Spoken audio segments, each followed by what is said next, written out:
My lords, ladies and gentlemen, hello and welcome back to the continuation of our Let's Play Transport Fever 2 series, where we are set in Canada in the Rocky Mountains.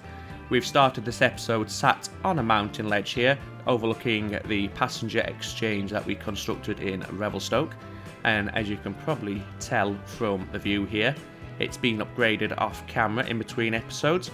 I've included a cargo platform, some cargo buildings, and a way for the cargo to get down into Revelstoke as well, but I'll touch upon that a little bit more later on. What I wanted to start by saying was I noticed that we went out to 95 subscribers to the channel, which is absolutely fantastic and tremendous, and I thank you all for that. It is an amazing gesture, and I really am appreciative of that. Obviously, I've got my sights set on the next goal, which is logically going to be 100 subscribers. Now, to those of you who are already subscribed, obviously I thank you very much, but I do call upon you now to help me get to 100, and the way you can do that to help the channel grow is to make sure that when you're watching these videos, you do hit that like button and you leave a comment. I do read them and I do reply to them where applicable, so yeah, go ahead, hit that like button, leave a comment, and let's see how quickly we can get to 100 subscribers. Now, back in terms of gameplay, as I said, and as you can see, we've upgraded the station here at Revelstoke and expanded it to include a cargo platform. What I did off camera is I started shipping bricks down into Revelstoke, because that's one of the goods that Revelstoke requires for growth. The reason I wanted to grow Revelstoke is because I envisage it becoming quite a large mountain town, a bit of a hub of sorts. And it will also encourage some passenger growth on our ferry as well. I have renamed it to the correct spelling of Columbia. I got confused in the last episode. That is the spelling for Columbia in terms of district of, and it's Colombia with the O, the second O I should say. That is the South American country, and obviously we're quite a ways from there, so I have picked up on that and I have made that change. If it annoyed anybody, because I know it can be annoying, especially if you live in the area or you're familiar with the area, it can be almost insulting, so for that I do apologise. Now, yes, as I said, we've got a bricks delivery train now running down into Revelstoke, and I think it's just on its way here around the corner. Yes, indeed it is. Now, it does share the passenger line, which is fine. There's not been any serious delays or hold-ups due to this yet, but I have had to put in a few passing loops along here between here and Rogers Pass. So we had one just down there, another here and another here, and then I went ahead and put a couple in between Rogers Pass and Golden as well, as we can see here. Now, I did have to use my imagination somewhat when it came to determining how I'm going to get my trains into the cargo station here that is serving Donald and Golden, and I've also used it to deliver the bricks to as well. So what I did is, because there was no way to get this passenger line up here in any neat or logical sort of way, what I did is I've put a loop in the track, so the train will head up this way on its way back from Revelstoke. It will take this loop and then head back into the station, and then as it leaves the station it will come this way, use the loop again, and this time be able to head down onto the Rocky Mountain Railway over to Revelstoke. I've also set up a truck delivery system, and what they're doing is they're picking up stone from the quarry here at Donald. They run it to this brickworks here at Golden. They wait for a few bricks to be produced from the stone that they've just delivered, and then they'll drop the bricks off at this unload point here for the station, waiting for the train to arrive. We have the 10-wheeler, a 62 miles per hour train, costing 2 million per unit. Let's go ahead and have a look at that, shall we? And my first initial thought straight away is it can go on the Rocky Mountain Railway. That is our flagship service, and we want to make sure they have the best of the best. So if we go ahead and manage vehicles here, and what we can do is we'll use the Marshals as our test train. We'll select the 10-wheeler, and then we can do a direct comparison. So we can already see it's a few miles per hour faster. Obviously the limiting factor here is the carriages, which must be capped out at 50 miles per hour. We have an extra 150 kilowatts of power available as well. And it looks like, yes, the acceleration is also improved. So I'm going to go ahead and say we'll replace the Marshalls and the Peter Ray locomotives with the 10-wheelers. And then we shall obviously give them their appropriate colour schemes as well. So we'll colour the Peter Ray, and then we shall also colour the Marshalls. And what we'll do now is we'll just quickly go ahead and have a look at those in their new, with their new locomotives in their new colours. There we go. I think it is a Baldwin 10-wheeler, isn't it? I'm not making that up. I'm not getting confused there. I think it's the Baldwin 10-wheeler, but either way, it's a very stout-looking engine. It looks quite resplendent in the red livery of the Marshalls. What we shall also do as well is we shall go take a look at the Peter Ray. Here we are now. I think he's just heading to Lake Louise. Yes, indeed he is. Just coming around the corner into the station. So we'll follow along just as he rounds the corner and heads towards the town of Lake Louise. Again, looks absolutely magnificent in the personalised custom livery there. Quite majestic, very resplendent, a very handsome looking train indeed. I'm pleased with that. Now, there is obviously the opportunity to perhaps change some of our freight trains to use the Baldwin 10-wheeler as well. And if we think about what our primary money earners are, it's the iron ore, coal freight and the steel freight trains what make us the most money. But as we can also see, our bricks freight train to Revelstoke also doesn't do too badly. Here's the financial information for this line. As you can see, it's been running for about 7 years. And while it doesn't make a profit every year, the profits it does make is enough to offset the losses it makes in between deliveries, so that's excellent. So if we say pick our coal freight trains, if we go to manage the vehicles once again, and we'll just pick on one of them and swap it for the Baldwin 10-wheeler, and we can have a look at a comparison now. So this one will do 35 miles an hour in 62 seconds, so it is faster. Also, it has greater acceleration and greater power, so I think it's not a bad idea indeed to swap these trains for the new 10-wheelers. If we can eke out an extra delivery per year or something like that, or, you know, get them between their stations a little bit faster, that's got to be worth it, I think. In terms of cost, however, so at the minute they are running the... what are they running? The Virginia and Truckee 440. So that one per year costs just about £250,000. The 10-wheeler is more expensive. Hopefully the increased speed and increased frequencies will offset that cost. And then last of all, we'll do the steel freight train as well, which is here, like so. And for now, I think we'll leave the rest of our fleet as is. I don't want to do a bulk upgrade, I'd rather phase them in gradually over time. Okay, so now we can press on with the episode proper, so to speak. So the plan today is to complete the Rocky Mountain Railway by running the line out of Revelstoke through this little valley here, and obviously we're now emerging from the Rocky Mountain range and we're going to head to the town of, I think our start point on the the west side will be the town of Sicamous.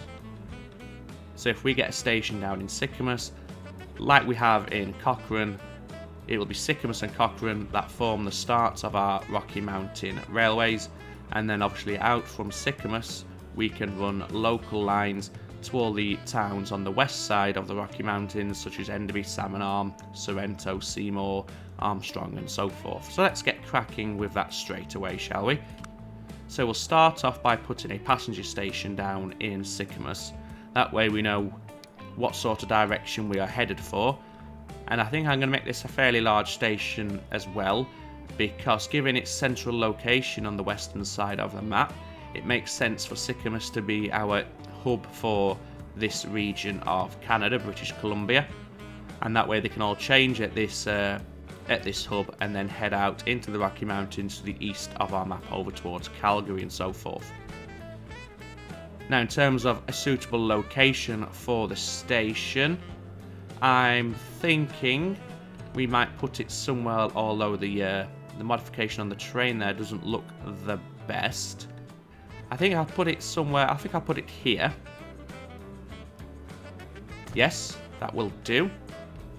And then what we'll do, before we connect that up with a road network, we'll get the tracks laid down so we can get all our junctions put in place.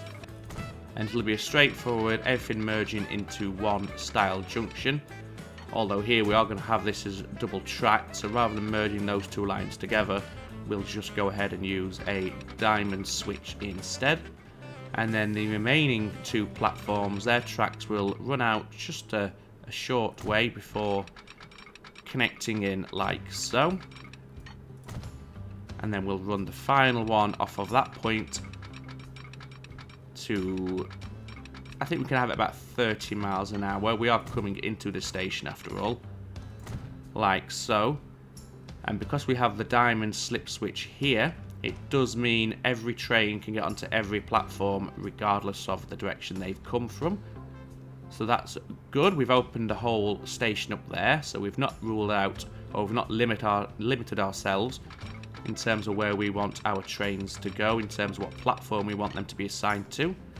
Just get rid of that little stretch of road there, because it was just not quite in the right place. And then what we want to do, we'll follow this road here, which again I'm going to assume is a continuation of the Trans-Canada Highway, and we'll follow it along here through the valley and then over into Revelstoke. So rather than raising this track upwards, we'd rather keep it level, if not actually reduce its elevation somewhat. Although I do think we're roughly level with the road network, so if we keep it at this height, we should be able to snap to the Trans-Canada Highway quite comfortably.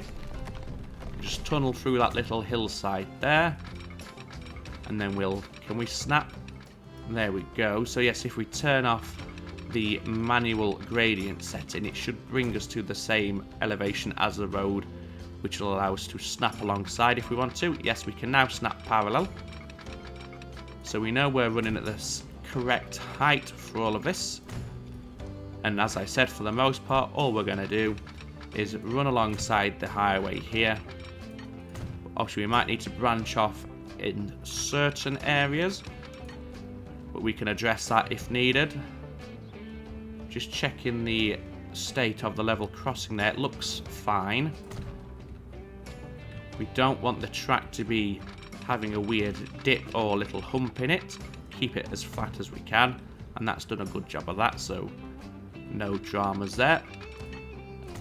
And then as we're going through this valley, we can see it is relatively flat down here, so we don't have to worry too much about our elevation at the moment.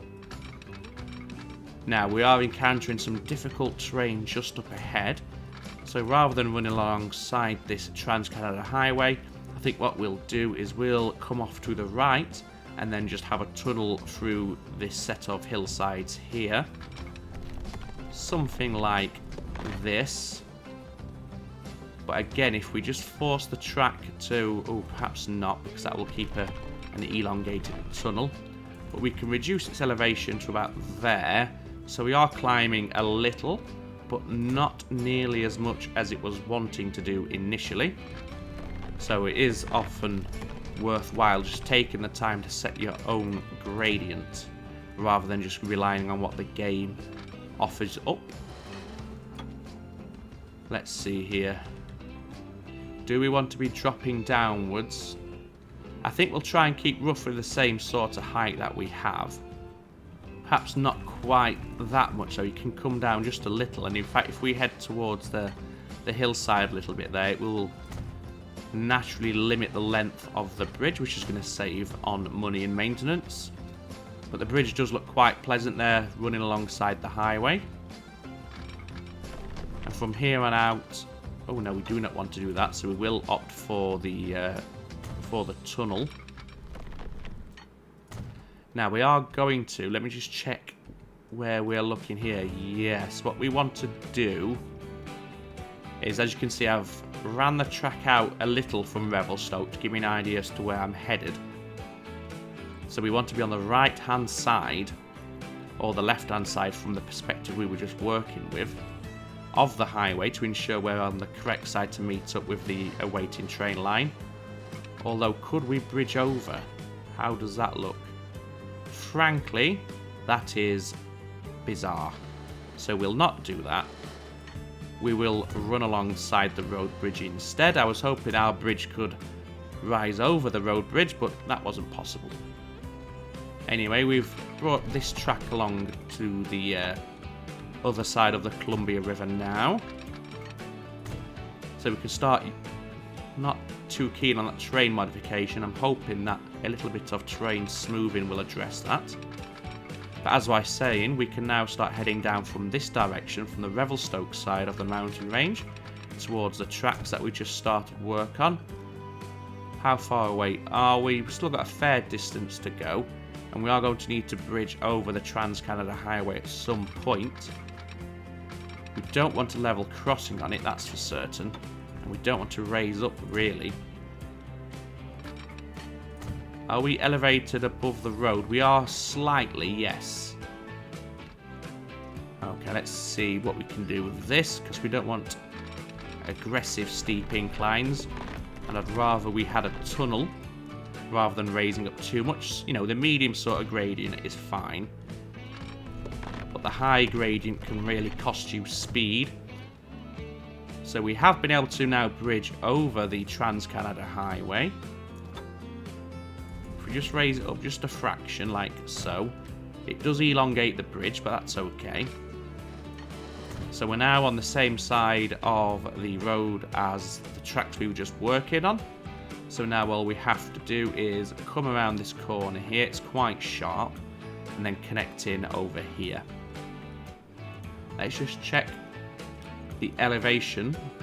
So here we're at 131 and our tracks over here are at 168, so we do need to bring this track upwards by about 30 meters or so in order to meet up with the awaiting tracks. So what we'll do, we'll first navigate this curve. It's quite tight, but it does keep it at 50 miles an hour, which is more than enough. And now we need to, as we can see, there's the mouth of the tunnel that we created on the other side. And it is raised up quite considerably, so we need to start climbing now. Because I think if we did a direct connection like that, the gradient would be too extreme. It's a bit hard to eyeball it because of all the trees. But you can see it is climbing up there quite a lot. So instead, what I may do is let him climb up just a little. Perhaps like that. And then if we just delete the tunnel and take this track back a little, we can start forcing him downwards after this bridge. And that distance should be enough to get a decent elevation change without it being too aggressive. Let's have a look. That's not too bad. It obviously is climbing up, but as you can see, the gradient isn't as bad as it was initially. There we go. So now we have a full connection through the Rocky Mountains. And that does feel quite triumphant, I must say. We are going to need some signals on this, obviously, for blocking purposes. So I'll go ahead and put some signals down now, and we'll pick it back up once they're in place and sorted out. Okay, so as you can see, we have a few blocks along here. We also have a train issue. Oh, it's sorted itself out. That's good. So now what we can do is we want to get this all connected in on this side so we can get some passenger generation being produced. So we'll have a nice straight road in front of the station building, and then from there we shall connect it into the existing street network at Sicamous. Forgot the name of the town there for a moment. That's quite extreme, so I probably won't choose that. Instead what we'll do, oh, the train is probably colliding once again. Let's have a look. The same trains, I think it was. So this is our iron ore freight train, and he has an issue with, oh, he can't get past here. Okay. Ah, yes, because he is blocking. Okay, what I'll do is I will remove that signal there, and then that shouldn't happen in future. Instead, he will either wait at this signal here just on his little turnaround point, or he would wait either here to go into the station or down here to head onto the Rocky Mountain rail line. Oh, I see. Yes, his back end is overhanging the junction. That's the issue. Right. Well, a quick fix for that is to put a secondary junction in, like that.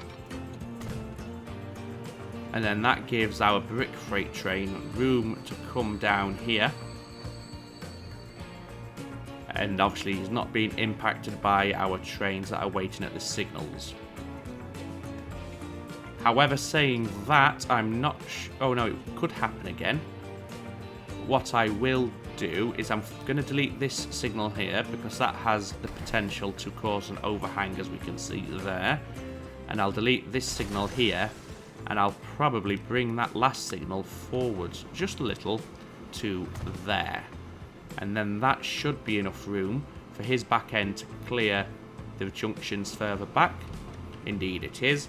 Obviously, as our trains get longer in the future, that might be another issue that starts to arise. We have to space our blocks out even further. But for now, that should see us through. Anyway, back over to Sicamous, where we were connecting the station into the road network. Here we are. So there's our connection point and a way for our buses and or trams to get around. What we want to do now is set up a simple bus system for Sicamous. So we want buildings, and we'll just do roadside bus stops for the time being. And looking at that, that gives us pretty much blanket coverage through the town, which for now should be more than enough. And we'll put the second stop outside the station, obviously. And then we'll use a waypoint here to ensure that the buses come down here, back up this way, and then we want them to use this way and this way before and after the station here. So we'll just rename this to Sicamous Station. There we go. And now we can get the depot, get the buses, and get things rolling over here. Obviously no passengers will be taken up here yet because there's no train line for them to board, but we can sort that out very quickly in a few moments. I'd rather get the bus system up and running first of all. So you come here, here, here. You've opted to use the ways anyway, but I'll keep the waypoints in and use them. That way if they start building extra roads, it shouldn't affect his circuit. And we'll have a lilac sort of purple colour here. That's not lilac at all, is it? There we go. We're only going to need a handful of stations, a handful of stagecoaches for this. I'm going to say 3 is going to be more than adequate for the time being. So we'll send them on their way. Now, previously I was saying I'd probably not bring the Rocky Mountain Railway out this far. However, I think I've changed my mind and I am going to do that. So if we grab the Rocky Mountain Railway here, manage the line, and if we find Revelstoke, and then after Revelstoke you want to come out to Sicamous, and then after Sicamous, yes, you can't connect straight to Rogers Pass, but that's okay because you're not going straight to Rogers Pass. Instead, you're coming back to Revelstoke. There we go. Using different platforms, which is fine, and as we can see, we have full connectivity, and the connection issue has subsided. So, ladies and gentlemen, there we have it. We've traversed the Rocky Mountains. It's 1896, and I believe that is an excellent effort, if I do say so myself. But there we have it. We now have full connection from east to west. The people can get over to Calgary and back, and they can cross province lines between British Columbia and Alberta. I think that's right. One last thing to show you here is I've also reworked the junctions here. I've removed some erroneous junctions that we didn't really need, and so far, touch wood, I've not had any issues with trains, you know, getting stuck and facing one another with nowhere to go, so that seems to be okay.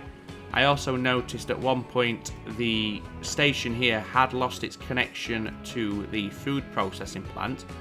I'm not entirely sure why that happened, But what I had to do is add a few extra cargo buildings a little further along towards the food processing plant, and that respawned the connection point, because I noticed that for about 2 years our wheat freight trains were running empty, and neither our farm at Cochrane or over in Irricana were producing any grain for transportation, and it took me the longest time to figure out what had happened.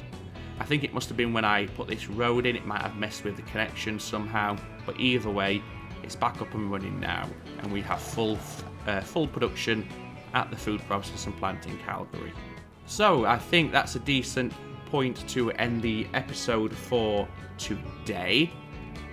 It does seem, a logical place to end after finishing off our Rocky Mountain Railway and breaching through over to the western side of the map. As we can see, we have our first passengers being produced in Sicamous, and they're obviously heading to the station there. So we're going to have our first passengers heading from west to east. So here we are, we have the first passenger waiting at the station, and they are in fact heading only as far as Revelstoke. Okie dokie. All that remains for me to say is, as always, ladies and gentlemen, take very good care of yourselves. As I said at the start, any support you can show the video and the channel in terms of likes and comments, and if you're not a subscriber, obviously hitting that subscribe button as well, would be greatly appreciated as we look to pass on towards that next milestone of 100 subscribers. But yes, as I said, take very good care of yourselves, ladies and gentlemen. It's ta-ta for now.